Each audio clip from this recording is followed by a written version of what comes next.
Good evening, everyone. Is the state ready to proceed? Yes, Your Honor. Is the defendant ready to proceed? Yes, Your Honor. Sorry, it took me a little bit longer than anticipated, but there was a lot of information to consider. Let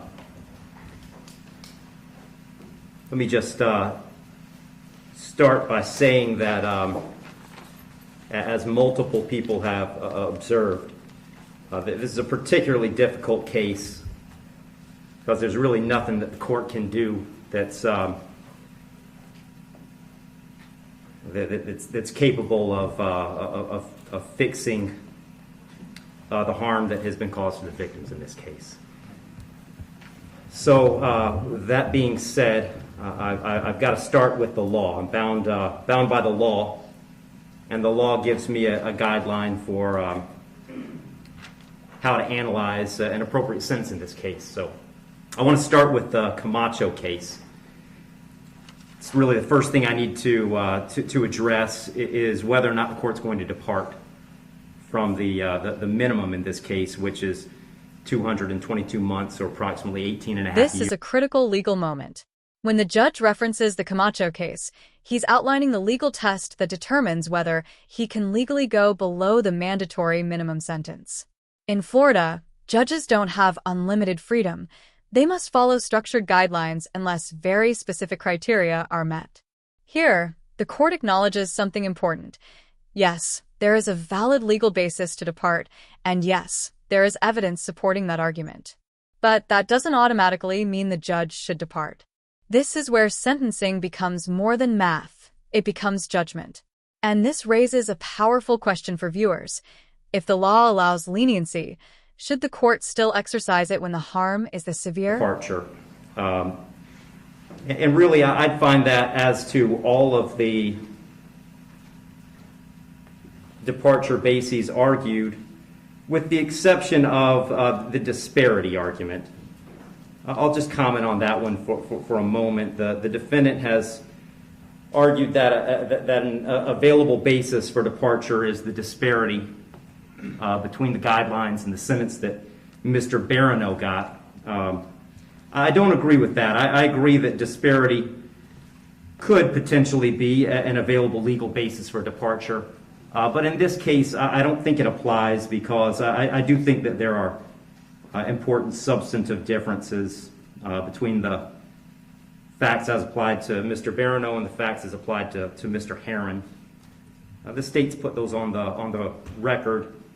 I won't elaborate on it too much other than to say I think that the difference, the age of majority for Mr. Herron is one of those. But mostly I just think that the facts are different as between those two defendants. And so I don't believe that the facts in this case support that as a departure basis because I believe that a disparity in sentence between Mr. Barano and Mr. Herron is appropriate in this case. That brings me to the third question of should essentially the third factor under the Camacho case is should the trial court depart? And the court in this case is going to decline to depart. So I'm answering that question in the negative. The trial court in this case is not going to depart. And I don't reach that decision lightly. When evaluating an appropriate sentence, I will start with Florida Statute 921.002. It was pointed out several times the primary purpose of the Criminal Punishment Code in Florida is to punish. And I've got to take into account the severity of the primary offense and the circumstances surrounding the primary offense. When I take into account circumstances and severity, a lot of what I'm taking into account really when I sentence is intent and harm. And in this case, there wasn't any evidence, and nor does the court believe that there was any specific intent to do harm, in this case to the victims. But there was intent to drive at an egregious speed, 102 miles an hour, regardless of the consequences and regardless of of who that ended up harming. And then the second part of that, the second component, is the harm caused. And in this case, it's just impossible to have greater harm than the harm that occurred in this case, which was the loss of a mother, loss of a baby, and really the loss of a family. This is the emotional core of the case, and the judge doesn't shy away from it. Notice the distinction being made here. The court finds no intent to harm, but intent to drive at an egregiously dangerous speed. That distinction matters legally, but emotionally, the outcome is the same. A mother is gone. A baby is gone.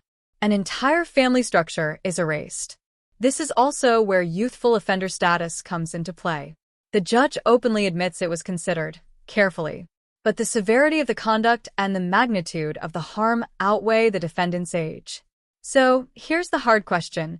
At what point does youth stop being a shield and responsibility take over completely? And again, the level of harm that a youthful offender sentence was not appropriate. So given that the court is not departing, the guidelines call for a sentence of essentially 18 and a half years at a minimum and 30 years as a maximum. And the court doesn't find that either the minimum or the maximum is appropriate in this case.